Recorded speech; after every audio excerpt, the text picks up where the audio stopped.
नांदगाव चांदेश्वरी घाटात चालकाचा ताबा सुटल्यानं ट्रक दरीत कोसळला। अपघातात सुदैवानं कोणतीही जीवितहानी नाही, मात्र ट्रकचं मोठं नुकसान।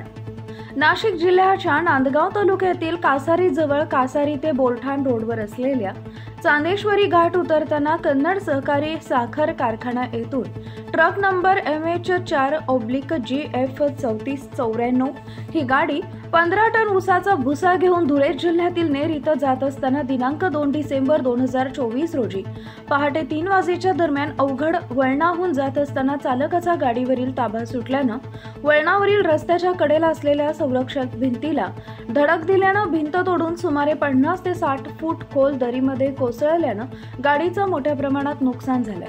सुदैवानं या गाडीचा चालक संदीप यास किरकोळ दुखापत झाली असून कुठल्याही प्रकारची जीवितहानी झाली नाही। याबाबत सविस्तर वृत्त असे की अपघातग्रस्त ट्रक सोबत आणखी 2 ट्रक होत्या। त्या ट्रकच्या चालकांच्या मदतीने जखमी झालेला चालक संदीप हा बाहेर पडला व जवळ असलेल्या कासरी येथील एका डॉक्टरकडे उपचार घेतले असून त्याची प्रकृती स्थिर आहे।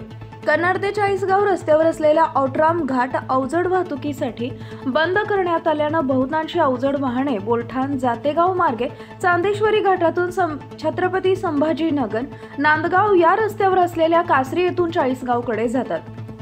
या चांदेश्वरी घाटात मोठ्या प्रमाणावर उतार असल्यानं व 3 ठिकाणी अवघड वळणे असून तिथं रस्त्यावर मोठमोठे खड्डे पडलेले असल्यानं बहुतेक वेळा या घाटातून गाडी घेऊन जाणाऱ्या चालकांची धांदल उडते।